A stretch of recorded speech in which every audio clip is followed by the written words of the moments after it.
नमस्कार मित्रांनो, कसं काय काय चाललं आहे? आपल्या सर्वांचं नवीन ब्लॉगमध्ये स्वागत आहे. राईट करताय ना, करायलाच पाहिजे. वाजलेले आहेत सकाळचे 6:15. धुकं वगैरे तुम्ही बघू शकता, तुम्हाला दिसत असेल.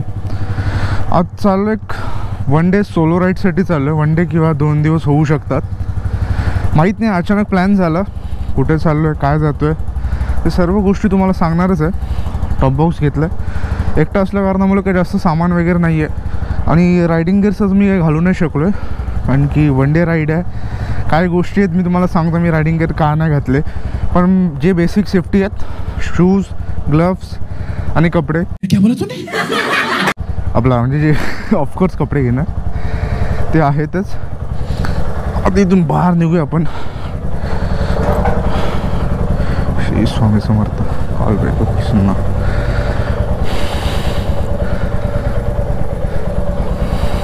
चला निघूया.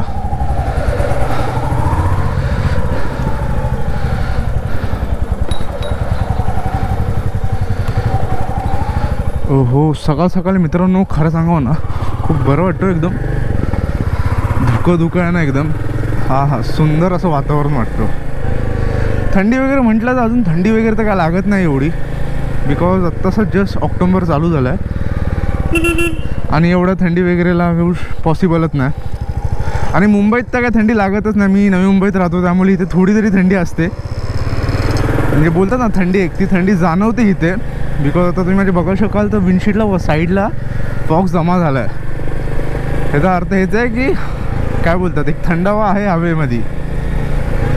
आणि मी खूप दिवसानंतर म्हणजे एवढा लवकर उठलो आणि निघतो बाहेर. नाही तर मोस्ट ऑफ टाईम माझा कॉलेज 9-9:30चा असतो. सो मी 7, 7:30, 8च्या दरम्यान उठतो. तो काही एवढा फॉग वगैरे बघायला नाही भेटत. यस, आज आपण कुठे चाललो मी तुम्हाला ती गोष्ट सांगतो. मित्रांनो, आज आपण चाललो आहे शिर्डी साईबाबांच्या नगरीत चाललो आहे आपण आज. सो बोला ओम साईराम. मित्रांनो, अचानक शिर्डीला जाण्याचं कारण हे होतं की मी 2 दिवसापासून जे आहे ते गोष्ट की मला एकदम कसं तरी होत होतं की नाही यार, शिर्डीला गेलं पाहिजे यार. किती दिवस झालं मी शिर्डीला गेलो नव्हतो.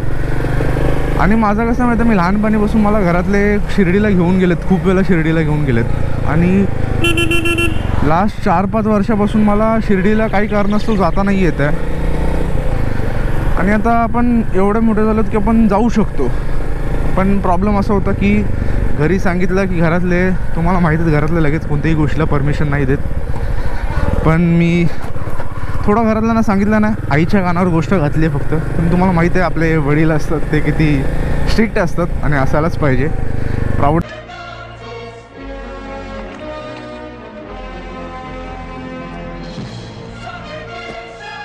मला माझ्या वडिलांनी मला एवढं काय बोलतात स्ट्रिक्टली ठेवलेत, त्यामुळे मी चांगलं आहे.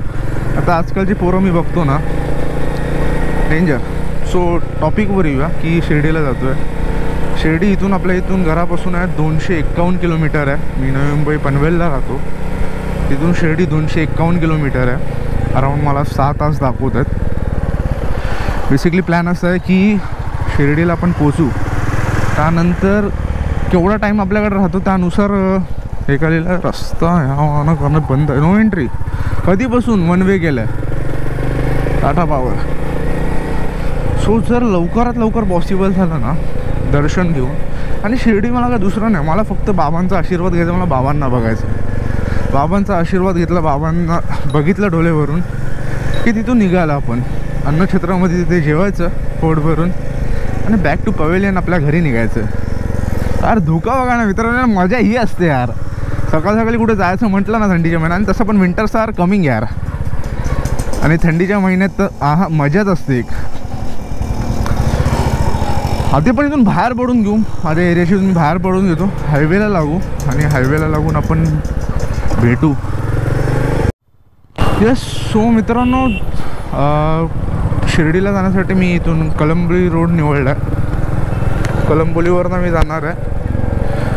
2 रोड आहेत शिर्डीला जाण्यासाठी. एक लोणावळा थ्रू आहे, बट मी लोणावळा थ्रू जात नाही आहे. आणि ही घाट वगैरे जे लय ट्रॅफिक वगैरे होऊ लागू ट्रॅफिक म्हणजे टाईम जास्त जातो तिथून, सरळ सांगायचं म्हटलं तर. इथून हायवे असल्या कारणामुळे ना इथे सरळ सरळ आपल्याला रोड कापता येतो फटाफट. आणि सोलो रायडाचा बोला हायवेनीच जातो एवढा घाट वगैरे जाण्यापेक्षा. आणि फ्रँकली स्पीकिंग मला अजूनसुद्धा घाटात एवढी गाडी फास्ट नाही चालवत आहेत. मी चालवतो नो डाऊट, की असं नाही की लल्लू पल्लू आहे. बट बोलतात ना घाटावर जे प्रॉपर शिकलेले आहेत ते प्रॉपर कॉर्नरिंग वगैरे करतात, तसे अजून माझे स्किल्स डेव्हलप नाही झालेत. मी प्रयत्न करतो प्रत्येक राईडवर किंवा प्रत्येक ठिकाणी जातो तेव्हा तिथे प्रयत्न करतो कॉर्नरिंग वगैरे करण्यासाठी. पण हळूहळू गोष्टी शिकण्यात येतीलच.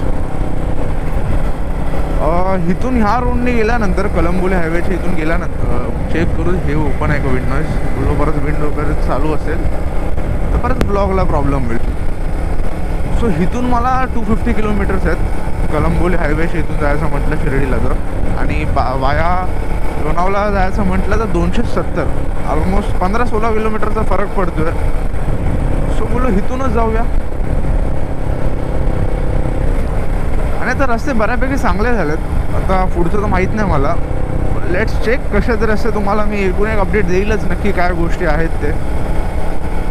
आता इथून आपण तलोजा बायपास वगैरे करून मुंब्रा वगैरे करून आपण आय थिंक ठाण्याला जाणार आहोत. आता मॅप जसं दाखवेल त्यानुसार आपण जाणार आहोत. मला टायमिंग दाखवते 12 वाजून 5 मिनटं.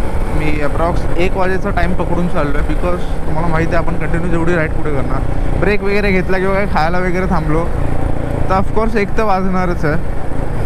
आणि तिथून निघण्याचा टाईम माझ्याकडे मॅक्स 5 वाजेपर्यंत आहे. 5 वाजेपर्यंत जर गोष्टी माझ्या क्लिअर झाल्या तोपर्यंत दर्शन वगैरे बाबांचं घेऊन तर मी निघणार आहे. कारण की रात्री लवकरात लवकर घरी येता येईल. आणि आपण बोलतो ना फक्त फिरायला म्हणून नाही जात, बाबांचं दर्शन महत्त्वाचं आहे. हो, बाबांचं दर्शन भेटलं की मन तृप्त. ते गाणं आहे ना, मी निघालो तुम्ही येता का, माझ्या साईला भेटाया तुम्ही येता का. गाणं पूर्ण नाही आहेत बट यार मजा आहे त्या गाण्यात.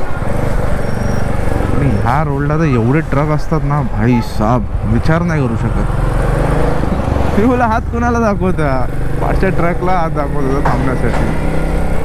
आणि ज्या लोकांना माहिती आहे अप्पर खारघरच्या नावाखाली जे घर विकतात तो तलोजा आहे. त्याला अप्पर खारघर म्हणजे तलोजा. अरे बाप रे, ये तो धोती खोल रहा है. आणि तलोजा हा MIDC एरिया असल्या कारणामुळे इथे 24/7 इथे ट्रक्स वगैरे खूप असतात. आणि माझं पण लवकर निघण्याचं कारण हेच होतं की ट्रॅफिक वगैरे नको आहे. बट बोलतात ना किती लवकर निघालो तरी ट्रॅफिक लागतेच. आणि एकदम मॉर्निंगला पण निघायचं नव्हतं, उगाच विजिबिलिटी नाही तर कशाला. मी मोस्ट ऑफ टाईम आहे ना नाईट राईड मी जास्त प्रिफर नाही करत. मला वाटतं यार रात्र झोपायसाठी दिली आहे, रात्री झोपूया ना. बात तर सही आहे. मॉर्निंगला राईड करायची मॉर्निंगला करू.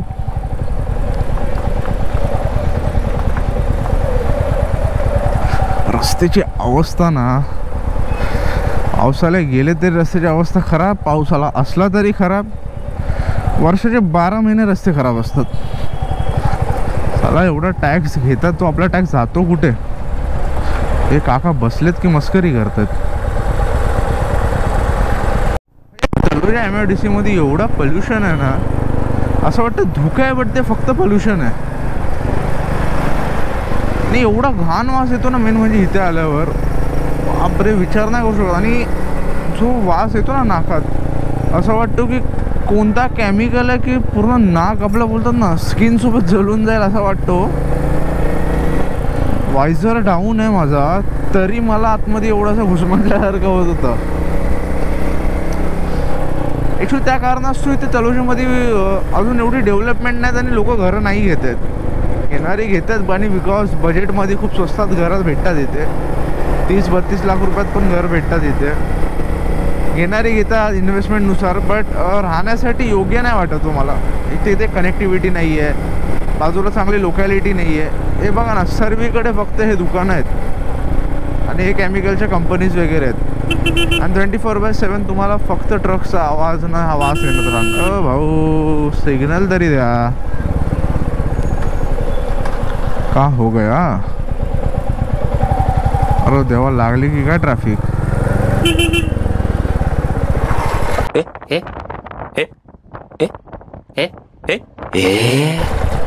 इथे ज्या गोष्टीची भीती असते ना तीच झाली. असं आलं बघितलं मध्येच, काय एक तर हेल्मेट नाही, काय नाही. अरे नॅरो रोड, वा. त्यात हा कारवाला अशी कार उभी करून गेला. लोक कधी सुधारणार लगा.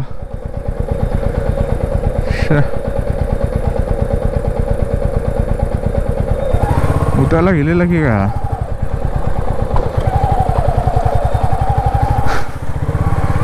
उलटी गाडी का टाकलं पण मला अजून तेच समजत नाही. रे रे रे रे पांडुरंगारी. ट्रॅफिक मधनं बाहेर निघू आधी, थांबा. सो फायनली ठाण्याला पोचलोय. तर ते तळोजा मार्गाची ते एवढी ट्रॅफिक होती ना मित्रांनो, तुम्ही आता बघितलं असेल.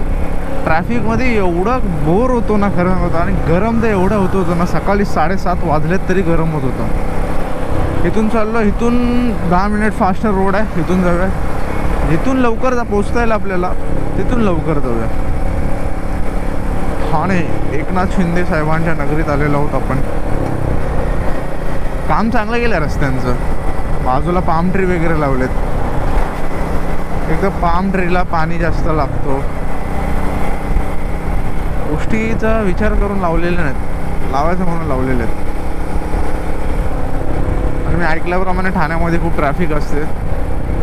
आज फक्त प्लीज नका ट्रॅफिक लागायला. आणि कुठे जायचं म्हटलं ना आणि जास्त ट्रॅफिक वगैरे असेल ना, हो लय चिकचिक, आपला चिकचिक तर नाही, असे नुसते कचकच डोका दुखायला लागतो असं मग ट्रॅफिकमध्ये. आणि वरतून प्लस ऊन वगैरे असेल ना तर अजून. अरे भाई भाई, हा काय स्पीड ब्रेकर आहे. डायरेक्ट अंडरग्राऊंडवर ना फर्स्ट फ्लोअर. इथून लॅम्बोर्गिनी वगैरे कशी जायची. सिग्नल दिला राईटचा, कानात आहे हेडफोन, हातात आहे मोबाईल. सही आहे. KDMTची बस ना, कल्याण डोंबिवली की काय बोलतो, TMT, ठाणे म्युन्सिपल ट्रान्सपोर्ट. काका स्वतः पण सिग्नल देत नाही, स्वतःमुळे दुसऱ्यांना पण त्रास देतील. आणि अराउंड मी काय बोलतात लास्ट राईड कोणती होती, आय थिंक महाड राईड केलेली. महाड राईडच्या नंतर मी राईड केलीच नव्हती. गणपती वगैरे गावी यासाठी गेलेलो. सो दुसरी राईड नव्हती. सो बोललो आज चाललो आहे सोलो. तर एक आपला शिर्डीच्या साईबाबांचं दर्शनसुद्धा होईल, एक राईडसुद्धा होईल. आणि मी खरं सांगू माझा प्लॅनसुद्धा नव्हता की काय ब्लॉग वगैरे काय शूट करायचं आहे. बट बोललो चाललो आहे, अचानक अशा गोष्टी आहेत. सोलो राईड चाललो आहे तर बोललो दिखाना तो मांगता है ना यार मेरी जान. सो बोललो ब्लॉग शूट करूया यार. आणि आपल्या मोटो ब्लॉगरला एक तोच आनंद आहे यार. फोटो वगैरे सेव्ह करण्यात एवढी मेमरी नाही आहे. बट यूट्यूबवर एकदा ती व्हिडिओ अपलोड करून टाकली की ती आयुष्यासाठी, म्हणजे जोपर्यंत यूट्यूब आहे तोपर्यंत ती व्हिडिओ सेव्ह झाली आहे ना यार परमनंटली. वाटेल तेव्हा कधी पण उठून बघू शकतो व्हिडिओ. यार मी असं गेलेलो, इथे हे केलं, इथे ही एन्जॉयमेंट होती, कधी असं निघायचो. पण असं लहानपणी स्कूलला जायचो तेव्हा, लहानच आहे मी अजून. पण मी कधी स्कूल बसनी नाही गेलो. मी गेलो तर कधी चालत जायचो, किंवा माझे भाऊ वगैरे असते त्यांच्यासोबत चालत जायचो, किंवा कधी बस वगैरे पकडून जायचो. अशी ट्रॅव्हल्स वगैरे स्कूल बस बोलतात ना, मला वाटतं मी अराउंड 1-2 वर्षात गेलो असेल. असं नाही की पैशाचा प्रॉब्लेम होतो की काय, पण नाही मी कधीच गेलो नाही. मला वाटतच नाही की मी जास्त कधी स्कूल बसनी गेलो आहे. मेन म्हणजे मी जास्त स्कूलला पण नाही जायचो. तू समझा? हाँ. नहीं तू समझा नहीं. नाही मी थोडा लहानपणी मस्तीखोर होतो. राईड अँड राईड, हे रायडर हे माहिती आहे का, इंस्टाग्रामवर एक रील बनवणार रायडर येतो तो, त्याचा हे मी ऐकलेलं की ठाण्याला त्याचा शॉप आहे. इथे ठाण्याला स्टॉप आहे. एडिटिंग करताना मला भेटलं ना त्यांची पेजची ID, तर मी जे टाकतो कोणाबद्दल मी बोलतोय ते मराठीच आहेत. ठाण्याची ट्रॅफिक अजूनपर्यंत लागली नाही आहे. बघू लेट्स होप ठाण्यामधनं ती बाहेर पडून घेऊ. काय गोष्टी आहेत ते उगाच काही बडबडत राहण्यात काय अर्थ नाही हो. ब्लॉग बनवायचा म्हणून मोठा बनवायचा किती अर्थ नाही त्याला. मुचकाच बनवा बट चांगला बनवा. आणि जेवढे केवढे पण सबस्क्रायबर आहेत ते बघतील, मला खूप आवडेल. कमेंट करा ओम साईराम. फायनली खूप टायमानंतर ठाणा कल्याणच्या बाहेर पडलेलो आहोत. आता हायवेला लागलेलो तो इथून आपल्याला पर्टिक्युलर किती 8 किलोमीटर सरळ जायचं आहे. 8 किलोमीटरचा सरळ रस्ता आहे. हा मोठा हायवे 3 पदरी हायवे. सो सावकाश जावं लागणार आहे. सर्व गोष्टी कार्स वगैरे सर्व बघत जावं लागणार आहेत. आणि इथे गाड्या खूप फास्ट जातात. आणि आपण बाईकवाले असल्या कारणामुळे आपण थोडा इथं तिथं राहायचं. लेफ्ट हँड साईडनेच चालायचं मोस्ट ऑफ टाईम. जेव्हा कधी स्पीडअप वगैरे करायचं असेल तेव्हा मिडलला आलं तर ठीक आहे. ओके, थर्ड लेनला फास्ट लेनमध्ये जाऊन तर काय अर्थच नाही आहे. पाठून कारवाले सुसाट येत असतात. आणि नशीब मला भीती होती की किती वेळ लागतो आहे मला ठाणे कल्याण पास करायला. बिकॉज मला माहीत असेल ठाणे कल्याणमध्ये एवढी ट्रॅफिक असते ना. मॉर्निंगच्या टायमाला 7:30, 8, 9च्या दरम्यान एवढी ट्रॅफिक असते की बाहेर निघणं म्हणजे मुश्किल होतो. तलोजीच्या इथे पण तोच प्रॉब्लेम असतो. ट्रक वगैरे असतात, एवढे असतात ना, बापरे. आता इथे तर रस्ता पूर्ण खाली दाखवतोय. लेट्स होप आता केवढा खाली येते आणि कधीपर्यंत जाऊ आपण. मी विचार करतोय थोडं काहीतरी खाण्यासाठी अराउंड 100-150 किलोमीटर नंतर थांबावं. आता इथून प्रॉपर 200 किलोमीटर बाकी आहे. ते 100-150 किलोमीटर जेव्हा 50 किलोमीटर राहिले असतील तेव्हा काहीतरी खायला वगैरे थांबू असा माझा विचार चालला आहे माझा. बघू, आपण 16 असल्या कारणामुळे आपला काय, आपण एकटा जीव सदाशिव वाटेल तिथे थांबू शकतो. डायव्हर्जन्स वगैरे खूप आहेत. खूप सावकाश बघून चालवावं लागते गाडी. मध्येच कुठे काय खड्डा असेल माहीत नाही पडायचं.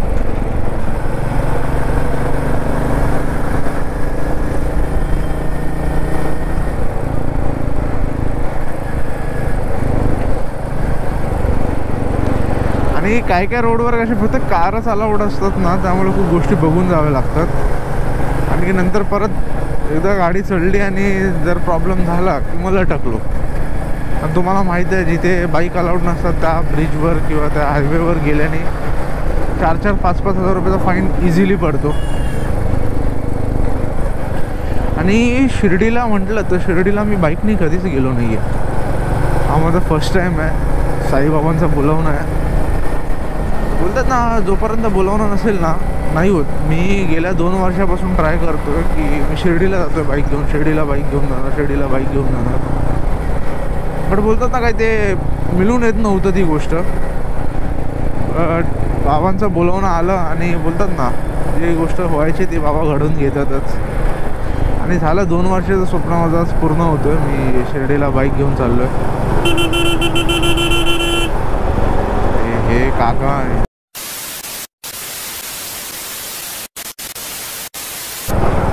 आणि चाल हेल्मेट नाही घातलं, काय नाही घातलं, स्वतः पण मरते ना दुसऱ्याला पण मारते. तर या ज्या काही गोष्टी झाल्या त्या मला बीप कराव्या लागतील. मित्रांनो काय माहिती आहे, कधी कधी टेम्पर खूप लॉस्ट होतो. अशा गोष्टी वागतात ना. हायवे यार नीट चाला ना, नको त्या गोष्टी कशाला करता. किती रिस्की असतो या गोष्टी, लोकांना समजत नाही. 3 लेनचा हायवे आहे, किती फास्ट हायवे हा. का रिस्क घ्यायची हो जीवाची. एकदा तोंडात गुटखा ठेवलात, आरामशीर चाललेत आपले, गाडी चालवायचा म्हणून चालवतात. लोक सुधारणार नाही किती काय झालं तरी. आहे छत्रपती शिवाजी महाराज प्रवेशद्वार वालशीतच होता. आय थिंक सो वालशीतच लिहिलेला. हे बघा, हे पण एक विदाऊट हेल्मेट. हेल्मेट घालायला काय प्रॉब्लेम आहे मला तेच समजत नाही. हेल्मेट तुमच्या सेफ्टीसाठी आहे यार. हेल्मेट घालाल तर जीव वाचेल.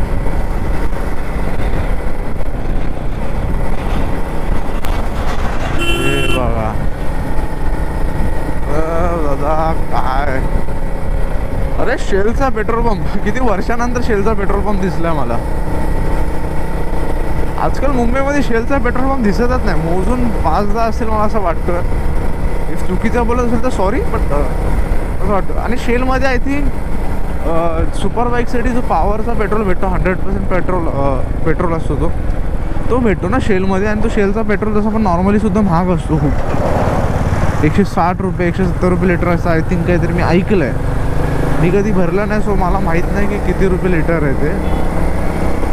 पण जे ब्लॉग्स वगैरे आपण बघत असतो, जट प्रभजोत वगैरे झालं किंवा कोणी झाले मोठे मोठे जे रायडर्स आहेत, ते शेल वगैरेचं पेट्रोल टाकतात. त्यामुळे मला माहिती आहे की शेलचा पेट्रोल हा टाकला जातो सुपर बाईकमध्ये तरी. तर मी बघितलं आता कन्फर्म टाकतात नाही टाकतात ते पडसो.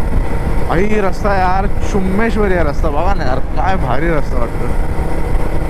पूर्ण खाली आहे रस्ता आता तरी, आणि साईबाबांची कृपा असतो पूर्ण रस्ता खाली भेटो. एन्जॉय करत जायचं, एन्जॉय पूर्ण रस्ता. अरे दादा सिग्नल पण नाही देत, डायरेक्ट घुसता.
राईड करायला मजा येते यार, काय पण बोला यार. सोलो राईडची मजा वेगळीच असते.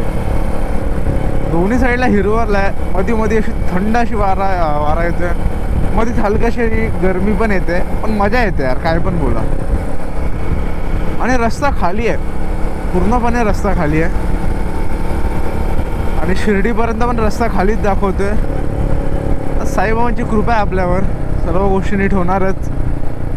होता काही काही मध्ये आहेत ना थोडेसे पॅचेस वगैरे खराब आहेत, एवढे नाही, आपले मुंबई गोवा हायवे एवढे तर नाही आहेत, बट ठीक आहेत. रस्ते फास्ट चालू शकता कंटिन्युअसली, जे ऑलमोस्ट 70-80च्या स्पीडला क्रूज करू शकतो आपण.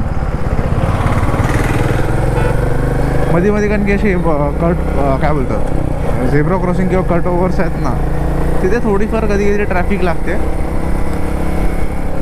आणि हे ट्रकवाले तर आहेच, मध्येच सिग्नल कोणता द्यायचा आहे बा, चालला आहे तो राईटला आहे, राईटचा सिग्नल देऊन का चालतो आहे काय माहीत. राईटला वळायचं असेल त्याला, मे बी असू शकतो. हे बघा बोला ना, मध्ये थोडेसे काही पॅचेस आहेत जे खराब आहेत, बाकी रोड मस्त आहे. NH 160 NH 160वर चाललो आहे आपण. नॅशनल हायवे 160 इथून आपण चाललेलो आहोत. आपला मिटेवर 350 म्हणजे चार्लीवर धूळ वगैरे बघायला नाही रे बघा, दिसतोय गाडीवर धूळ एवढी बसले ना. आज घरी गेलो मला गाडी धुवायला टाकायला, धुवायला म्हणजे मी स्वतःच धुतो गाडी, मी कधीच वॉशिंग सेंटरला नाही टाकत. रेअर केस एकदम गाडी खराब झाली, हाताने साफ नाही होणार, तो गाडी सर्व्हिसवरनं आली आहे, त्या टायमाला मी गाडी बाहेरनं वॉश करून घेतो. कारण बिकॉज तेव्हा ऑइल वगैरे जे मार्क्स वगैरे असतात, आणि तेव्हा कधी कधी चिखलत पावसाच्या टायमाला मोस्ट ऑफ तेव्हा जास्त गाडी खराब होते. त्या टाईमला मी काय बोलतात त्या टायमाला मी वॉशिंग सेंटरला वॉश करतो, नाही तर मोस्ट ऑफ टाईम मी स्वतः वॉश करतो. आणि हां, तुम्ही पण शिर्डीला बाईकने गेलात की नाही, शिर्डीला जाता की नाही, या तुमचे सोलो राईडचे तुमचे काही एक्सपिरियन्स असतील आपले व्ह्युअर्सपैकी, ते नक्की मला कमेंट करून सांगा की सोलो राईडला काय ॲडव्हान्टेज असतो, काय डिसएडव्हान्टेज असतात, त्या गोष्टी सांगा. आणि असं रोड येतो ना यार मध्येच सांगू ना, असं एकदम थंड वारा आणि दोन्ही साईडला झाडं असतात ना, हां काय मजा येते यार. मला माहिती आहे कोणत्या आठवणीत असं आल्यावर. आम्ही साताऱ्याला गेलेलो ना, आम्ही दादा वगैरे गेलेलो भाई, तेव्हा मजा आलेली. तेव्हा मित्रांनो आम्हाला 270 किलोमीटर कवर केलेला, आम्हाला ऑलमोस्ट 10 तास गेलेले, कारण की आम्ही खूप टाईमपास मजा मस्ती एवढी करत गेलेलो ना, खूप. त्यानुसार त्यासारखा फील येतो असा मध्येच थंड हवा आल्यावर. आणि मगाशी आहे ना काय बोलतात, आय थिंक 2 लाखाच्या आधी मला आहे ना कन्फ्युजन झालं. मी बोललो काय मी नॅशनल आपला काय बोलतात नॅशनल हायवे नाही हो, काय बोलतो एक्सप्रेस हायवेवर आलो की काय, कारण की एकही बाईक दिसत नव्हती हो. मी आश्चर्यात पडलो, बोललो आईच्या गावात मी रस्ता चुकलो की काय? चलो गूगल मॅपने अपनी अवकात दिखा दी. मनातल्या मनात दुसरा मला, अरे तन्मय भाई आपको 5,000 का फाईन फिक्स आहे. बोलो आता काय 5,000चा फाईन फिक्स आहे वाटतं. बट थोडा लेफ्टला थांबलो मी, मॅप बंद करून रिटर्न चेक केला, पण नाही, बाईकसाठीच रोड आहेत. त्या ठिकाणी पर्टिक्युलर त्या एरियामध्ये बाईक्स वगैरे नव्हते. बोला ना, रस्ता एवढा चुम्मेश्वरी आहे ना.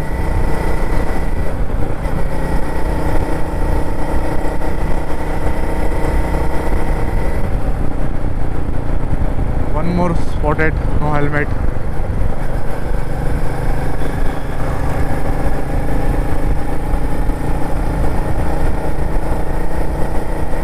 आता हळूहळू थोडंसं ऊन वाढत चाललं आहे आणि 9-9:30च्या दरम्यान होत झालेत. मला स्लीव्स पण माझे आता फुल करून पॅक करावं लागेल हात, नाही तर टॅन पडेल. तुमचा भाऊ गोरा आहे ना.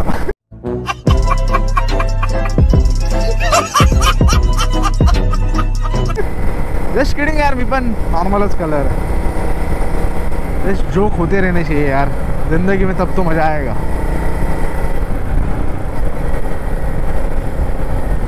निघालो तुम्ही तगा बुला बुला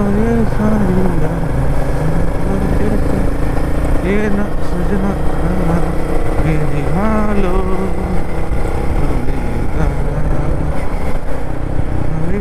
तगा अराउंड आता कसाराला पोचलोय मी. 5 किलोमीटरवर कसारा आहे. NH-160वर ऑलमोस्ट 50 किलोमीटर सरळ जायचं आहे मला. त्यातले आता 35 किलोमीटर राहिलेले आहेत. 50 किलोमीटर सरळ. आणि रस्ता बोलाल ना भाई, एक नंबर. मला रेकॉर्ड करायचा लक्षातच नाही राहिला. दोन्ही साईडला हिरवल आहेत, मध्ये कंपनीज वगैरे आहेत.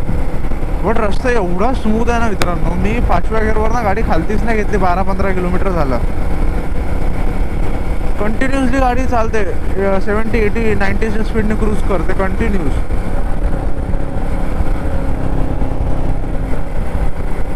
हा व्ह्यू बघा ना यार, ह्यासाठी पैसे आपण भरतो, पेट्रोल वगैरे टाकतो. व्ह्यू बघा,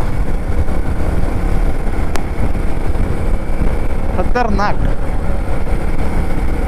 पैसा वसूल व्ह्यू बोलतात काय, पैसा वसूल.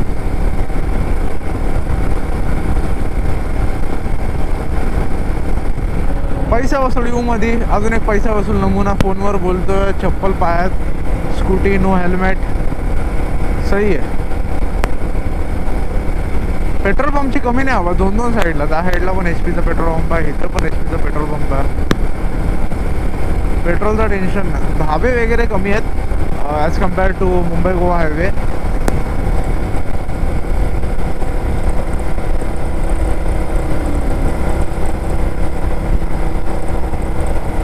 मला वाटलेलं काय ट्रॅफिक वगैरे भेटेल का, पण देवाच्या दयाने नाही भेटले, नशीब.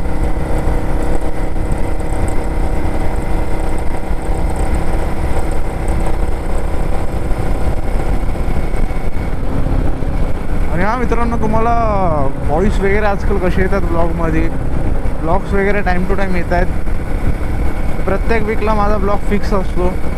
बाय चान्स कधी एक्झाम बसली किंवा काही काम असलं तर ब्लॉग्स आपले नाही आहेत.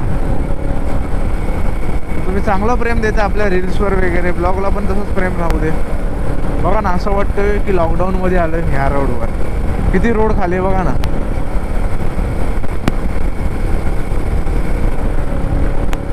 तुम्ही एकटाच गाडी चालवतो असं वाटतं.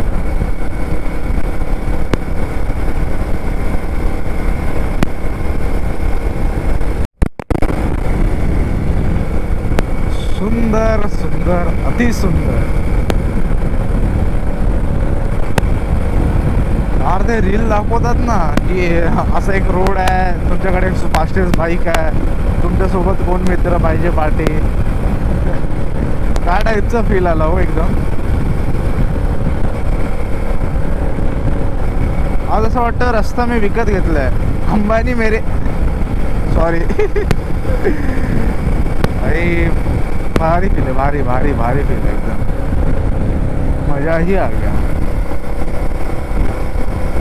तुम्ही व्ह्यू एन्जॉय करा यार. मी तुम्हाला व्ह्यू दाखवण्यासाठी कॅमेरा चालू केला आहे.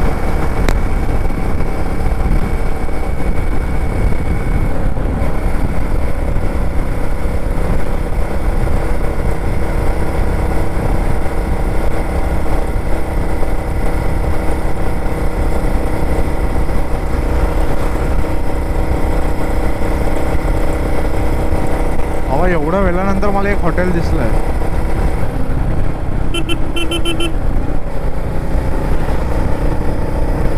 बघा ना मित्रांनो, दोन्ही साईडला पूर्ण रोड क्लिअर आहे.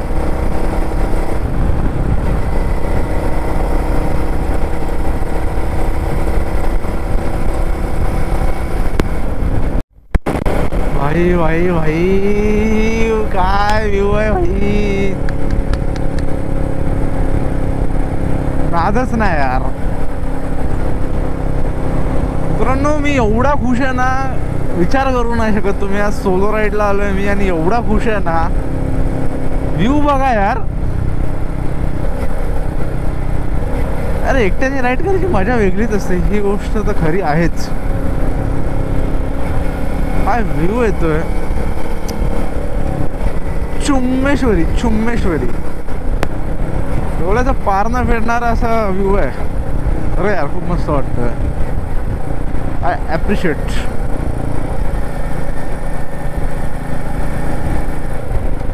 हे असे व्ह्यू तुम्ही नाही बघू शकत म्हणून मी तुमच्यासाठी मित्रांनो ब्लॉग्स बनवतो. तुमचं पण प्रेम राहू द्या असंच ब्लॉग्सवर. आणि हे रस्ते असे बघितले ना की मला असं वाटतं यार की आहेत इंडियामध्ये रस्ते होऊ शकतात चांगले, नाही होऊ शकत अशातली गोष्ट नाही. आता बघा ना, हे पण आपल्या इंडियामधलेच आहेत, महाराष्ट्रामधलेच रस्ते आहेत. प्रश्न माहिती आहे कुठे आहे की करायचं आहे की नाही काम आपल्याला, हा गोष्ट येते सर्व. कुठे भ्रष्टाचार करायचं आणि कुठे गोष्ट काम नीट करायचे आहेत, त्यावर सर्व गोष्टी होऊन अडते. बघा ना, हे पण रोड किती सुंदर आहेत, मक्खनसारखे रोड बनवलेले आहेत. आता घाट लागतोय म्हणून गाडी स्लो करायला लागली. हे पण मक्खनसारखे रोड आहेत ना. एक खड्डा नाही एक खड्डा. कुठेतरी छोटाफार पॅचेस असेल ना तर ते ठीक आहे ते खपून घेऊ, पण रस्ते एवढे सुंदर. मुंबईत रस्ते भेटत नाही हो असे. वाटतं हे एवढे रस्ते आहेत ना, एवढा जो हा एक एवढा हायवे आहे, मुंबईमध्ये सर्व रस्ते होतील अख्ख्या मुंबईचे. मुंबईमध्ये खड्डेच एवढे आहेत. मी घाट पण लागणार मला असं वाटतं, कन्फर्म माहीत ना, पण लागू शकतो. आणि तुम्हाला माहिती आहे घाटावर ते ट्रक किती स्लो होतात ते. भाऊ थांब, मला जाऊ दे, पास होतो मला, थांब. आजोबा बघा फुल शायनिंग. हेल्मेट नाही घातलं, फक्त एवढ्या गोष्टीचं वाईट वाटतं. जर हेल्मेट घातलं असतं आजोबा बरं वाटलं असतं. आहो बाबा तुमची चॉईस आहे, आम्ही काय बोलणार.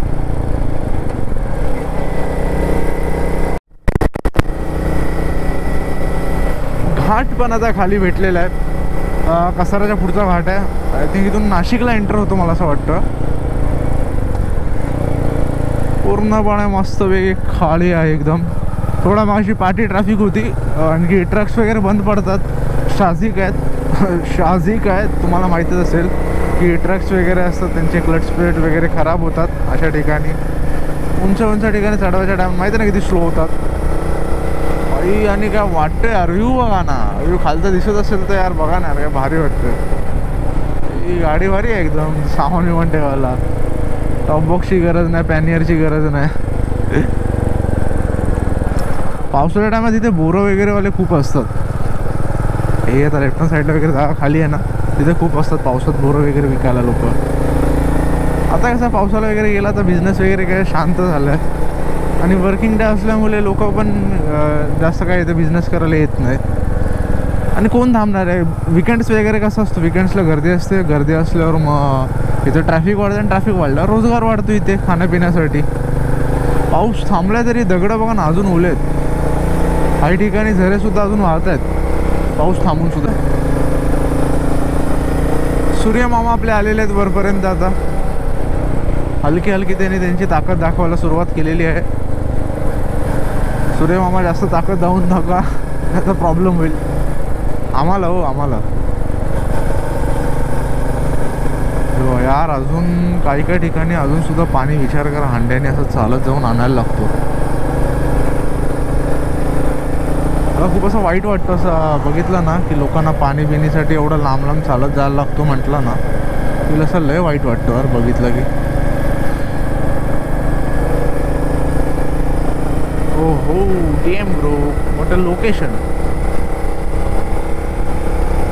एखाद जर चांगले फोटो आले तर फोटो सुद्धा काढायचे आहेत मला.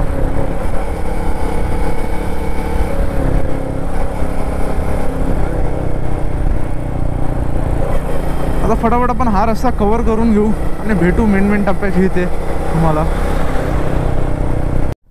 इगतपुरीवरनं खालतून राईड घेतला आणि समोरच बुलेट ट्रेन. तेव्हा दिसते का? बुलेट ट्रेन नाही, मे बी वंदे भारत आहे. अरे कहना क्या चाहते हो? पण बुलेट ट्रेन सारखीच वाटली यार. वंदे भारत आहे, मस्त वाटतं यार वंदे भारत. असं वाटतं बुलेट ट्रेन आहे. हा इगतपुरी स्टेशन आहे आय थिंक आणि इगतपुरीवरनं खालतून मारलं आहे शिर्डीला जाण्यासाठी. 50 किलोमीटर नंतर आपल्याला राईट घ्यायचं आहे. 50 किलोमीटर आपल्याला सरळ जायचं, हा रस्ता सोडायचा नाही आहे. हा रस्त्याचं नाव काय आहे एक मिनिट आपण चेक करू. NH 160A, NH 160A ने आपण चाललेलो होतो. आता 50 किलोमीटर सरळ जायचं आहे आपल्याला. आणि मे बी इथून रस्ता थोडासा खराब वगैरे असू शकतो. आणि शिर्डीला जायचं म्हटलं जेव्हा ह्या गाड्या दिसायला लागतात, क्रुझर गाड्या, बलेरो क्रुझर, तेव्हा समजून जायचा की गावा ठिकाणी आपण पोचलेलो. बलेरो क्रुझर, बलेरो कॅम्पर वगैरे अशा गाड्या दिसल्या की समजून यार गावी पोचलो यार. आलेल्या गाडीवर साईराम MH 14.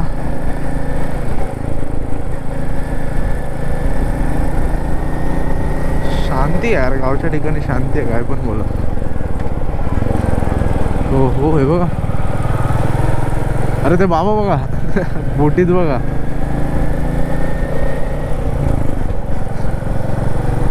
जिंदगी के मजे लिए जा रहे. आता इथून मला परफेक्ट 2 तास दाखवते इथून शिर्डी. अजून 12-12:30 पर्यंत मे बी पोचायला पाहिजे. लेट्स होप लवकर पोचू आपण. ट्रॅफिक वगैरे नाही भेटली तर चांगली गोष्ट आहे. अरे रे रे किती धुवा देते. PUC करून घ्यायची होती. तुमची एक सीटची प्राईस आहे फक्त PUC करायची, 50-60 रुपये घेतात. लोक 5-10 मिनटाच्या कामाला एवढा का टाईम घालणं, एवढे काय बिझी असतात मला ते समजत नाही. 5-10 मिनटाचं काम असतं PUC करणं. आता गावागावातनं रोड जाणार आहे वाटतं हा.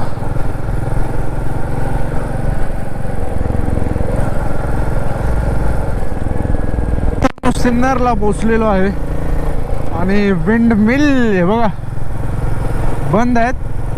बट ठीक आहे, विंड मिल बघायला भेटल्या ते महत्त्वाचं, बरोबर ना.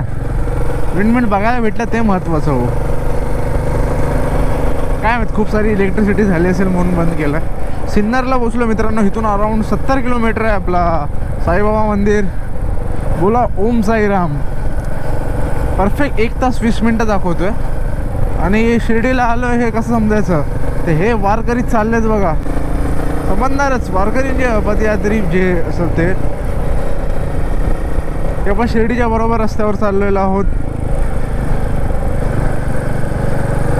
यार मी खरं सांगू ना, शिर्डीच्या साईबाबांची जी आरती आहे ना, आरती, काकड आरती असो, धूप आरती असो, खतरनाक यार. ती ऐकायला जो सुकून आहे ना समोर मंदिरात, हा विचारत नाही करू शकत तुम्ही. असं सुकून भेटतो ती आरती ऐकण्यात. मोबाईलवर ऐकतो ती वेगळी गोष्ट, बट समोर ऐकणं लाईव्ह खतरनाक. मी एक ह्याच्यावर मी काय बोलतात ॲमेझॉन प्राईमवर मी एक आरती ऐकतो साईबाबांची.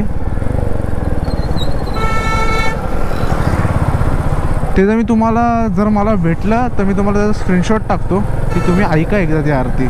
काय भारी असते बघा एकदा ऐकून. ट्रकवाले कसे पण ओव्हरटेक करतात. आपण बाबा हात दिलेला बरा, आणि उन्हात दिसेल नाही दिसेल सिग्नल माहीत नाही ना. हो डेम ब्रो डेम. सुंदर राईट हँड साईडला पण भारी आहे. कसलं दिसतंय बघा ना. काय झालं ट्रक बंद झाला वाटतं. हाय का रोड खाली. येस रोड खाली आहे. चला चला चला चला. ये डॅम गाडी आली गाडी आली गाडी आली.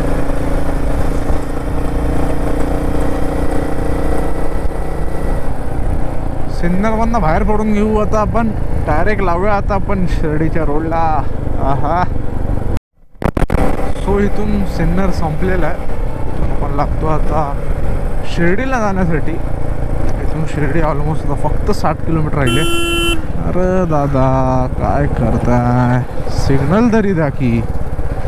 तो राईट घेतला की आपण शिर्डीला जाणार आहोत. आय थिंक मला वाटतं शिर्डी एअरपोर्ट रोडशी इथून जाणार आहोत की काय माहीत नाही. लेट्स चेक कुठून जाणार आहे ते गाडी. इथून राईट दाखवते गुगल मॅप.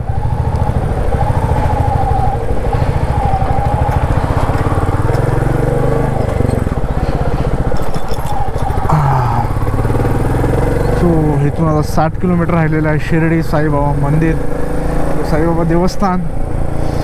आणि एक्साइटमेंट वाढत चालले. जसं जवळ पोचत चाललो आहे ना, एक्साइटमेंट खूप वाढत चालली आहे शिर्डीला जाण्याची. मजा आएगा विडू, मजा आएगा. आणि दर्शन करून मी तिथे अन्नक्षेत्रामध्ये जेवून वगैरे थोडा वेळ आराम करेल आणि लगेच निघणार आहे. मी तुम्हाला सांगितल्याप्रमाणे घरी माहीत नसल्या कारणामुळे मला लवकरात लवकर निघावं लागणार आहे. One day trip, solo trip. So back to pavilion तर जावंच लागणार आहे आपल्याला किती काय केलं तरी. Dam dam dam dam dam. Highway तर आहेत, हायवे चांगले आहेत, एकदम चांगले आहेत. काय इश्यू नाही हायवेचा. मध्ये मध्ये घाण पण आहे. जसा चांगला बोलतो तसा रस्ता मध्येच खराब होतो. इथून आपण पर्टिक्युलर तरी पण बघू किती किलोमीटर राहिलं अजून. शिर्डी देवस्थान इथून राहिलं परफेक्ट 57 किलोमीटर. 1 तासात आपण साईबाबांकडे असणार आहोत. आणि यार आरती भेटली तर लयच मजा येईल यार, खरं बोलतं.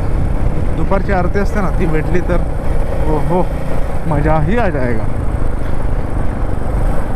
सो मित्रांनो, मी हा रस्ता कवर करून घेतो आपला एकदा शिर्डीमध्ये एंटर झाल्यावर. बेसिकली सिन्नरवरनं आपण राईड घेतल्यानंतर ब्रिजच्या खालतून आपल्याला परफेक्ट 55 किलोमीटर्स या हायवेवर यायचं. कंटिन्युअसली सरळ जायचं. त्यानंतर 4 किलोमीटर राहतात. ते 4 किलोमीटर शिर्डीच्या साईबाबा मंदिराच्या इकडच्या आतमध्ये देऊन पुढे जाण्यासाठी असेल. पण परफेक्ट शिर्डीसाठी सिन्नरवरनं तुम्ही खालतून राईट घेतला ना एकदा ब्रिजच्या खालतून की तुम्हाला 55 ते 50 किलोमीटर तुम्हाला एकदम स्ट्रेट जायचं आहे. म्हणजे राहिलेले 4-5 किलोमीटर आहेत ते तुम्हाला शिर्डीच्या आतमध्ये जाईल. मी बोला तुम्हाला ही गोष्ट सांगणं गरजेची आहे आणि कन्फ्युजन होऊ नका. आता शिर्डीचं जवळ आता हे क्रॉस केल्यानंतर ऑलमोस्ट 40 किलोमीटर बाकी आहे अजून सरळ जायचं. हे कंप्लीट झाले ना की त्यानंतर मी तुम्हाला तिकडचं पण दाखवतो किती 4 किलोमीटर कुठून काय आहेत ते आणि कुठून आतमध्ये जाणार आहोत ते आपण. रस्ता एकदम मस्त आहे, मक्खन आहे, खड्डे कुठेही नाही आहेत. मध्ये एखादा पॅच आहे तो थोडाफार खराब असू शकतो. बाकी रस्ते एकदम चांगले आहेत. शिर्डीला याचा विचार करत असाल तर नक्की या, आनंदच होईल तुम्हाला सुद्धा. 34 किलोमीटर कंप्लीट झालेले आहेत. सॉरी 54 किलोमीटर्स कंप्लीट झालेले आहेत. तिथून आतमध्ये आल्यानंतर 3 किलोमीटर आपल्याला हा सरळ रोड आहे. आणि इथून 3 किलोमीटर हे कंप्लीट झाल्यावर त्यासाठी आपण एवढा प्रवास करून आलो 4.5-5-6 तासाचा साईबाबांच्या भेटीसाठी. तो क्षण फायनली आलेला आहे. आपण शिर्डीत पोचलेलो आहोत. मंदिर पण आता पुढे 750 मीटरवर मंदिर आहे. आतमधनं एवढं बरं वाटतं ना, तुम्हाला काय सांगू मित्रांनो. यार खूप बरं फील वाटतं, खूप बरं वाटतं. आता किती टाईम लागतो काय ते मी तुम्हाला सर्व सांगतो.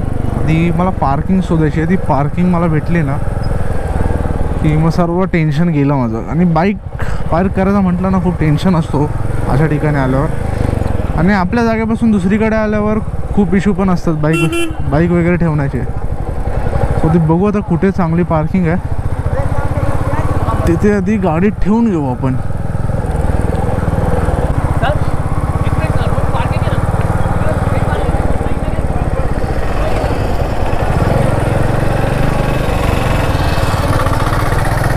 पार्किंग वगैरेसाठी विचारत असतात नुसते कंटिन्युअसली जाऊन. आपल्याला घ्यायची नाही. आपल्याला मी एक जागा बघितली आहे, तिथे पार्किंग आहे, तिथेच मी पार्किंग बघतो आहे. आता ते प्लेस कुठे आहे ते समजेलच मला.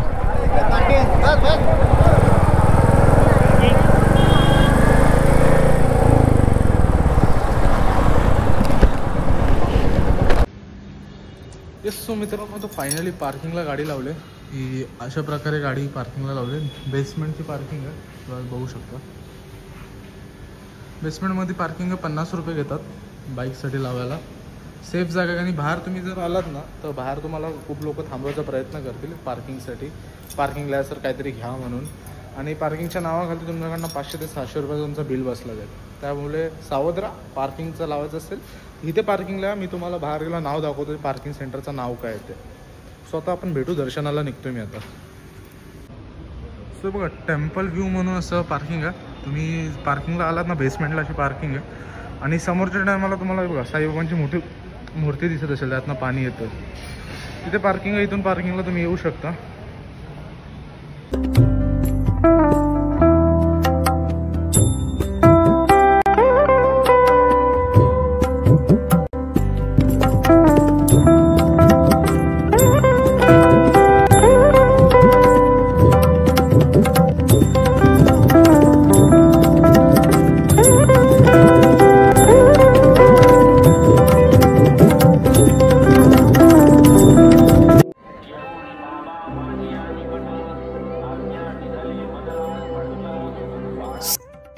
द्वारकामाई ही साईबाबांची पवित्र निवासस्थान आहे. तिथे त्यांनी साधेपणा, भक्ती आणि मानवतेचा संदेश दिला. प्रत्येक खोलीत त्यांचे स्मरण आणि भक्तांसोबत केलेला त्यांनी चमत्कार अजूनही तिथे जाणवतो. साईबाबांनी 150 वर्षापूर्वी इथे त्यांनी त्यांचं निवासस्थान केलेलं. 150 वर्षापूर्वी ज्या ठिकाणी ते बसायचे ते अजून सुद्धा इथे त्या गोष्टी आहेत. त्यांनी 150 वर्षापूर्वी जी चूल मांडलेली ते अजून सुद्धा चूल इथे चालू आहे. द्वारकामाईच्या बाजूला आल्यानंतर जी लागते ती श्री साईबाबा चावडी. साईबाबा चावडी ही जागा भक्ती आणि साधेपणाचं प्रतीक आहे. येथे येताना त्यांची सभ्यता आणि त्यांच्या भक्तांसोबतचे असलेले प्रेम थेट अनुभवता येते. प्रत्येक कोपऱ्यात त्यांचे पवित्र आठवणी आणि त्यांचा सहवास अजूनही जाणवतो. हे भाविकांकडून खूप वेळा बोलण्यात सुद्धा आले आहे. आणि इथे गेल्यानंतर मन एकदम आनंद होऊन जातो. पुढच्या बाजूला आल्यावर हे जे लागतं ते साईबाबा संस्थानकांना चाय व कॅन्टीन 2 रुपये, 3 रुपये आणि 10 रुपये प्रमाणे असे हे दर असतात. इथे तुम्ही चाय, कॉफी तुम्हाला जे पाहिजे ते तुम्ही इथे घेऊ शकता. ते लाडू प्रसाद वगैरे आहेत. 10 रुपये मात्र एक नगची किंमत आहे. मोबाईल, कॅमेरा, लॉकर जर तुम्हाला ठेवायचं असेल 5 रुपये पर रुपीज प्रमाणे मोबाईल एक तुम्ही ठेवू शकता. पूर्णपणे सेफ आहे. बाहेरची खूप रिस्क आहे, त्यामुळे बाहेर न ठेवण्यात आला. थोडं समोर तुम्ही चालत आलात की इथे तुम्हाला एक लक्ष्मीबाई शिंदे टेम्पल म्हणून दिसतो. त्यांनी साईबाबांच्या सेवेत त्यांनी त्यांचं पूर्ण आयुष्य घालवलं. त्यांचं हे इथे मंदिर आहे. तुम्ही आतमधल्या गल्लीतनं आल्यावर तुम्हाला हे दिसेलच, लक्ष्मीबाई शिंदे टेम्पल म्हणून असं नाव लिहिलेलं आहे. हे लक्ष्मीबाई यांचा फोटो आहे, बघू शकता खालती. हे आहे खंडोबा मंदिर शिर्डी, म्हणजेच खंडोबा टेम्पल शिर्डी इंग्लिश मध्ये सांगायचं म्हटलं तर. ते भाविकांची खूप श्रद्धा. भाविक शिर्डीला आल्यानंतर इथे खंडोबा मंदिरात सुद्धा येतात.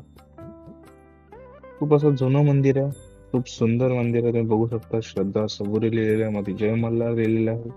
एलकोट एलकोट जय मल्हार. आणि इथे आल्यानंतर मन एकदम तृप्त, आनंदी होऊन जातो.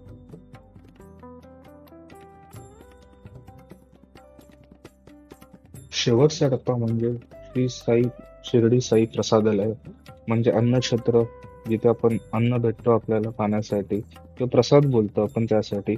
तिथे 50 रुपयाला तुम्हाला स्पेशल थाली असते आणि फ्री ऑफ कॉस्ट मध्ये पण भेटते.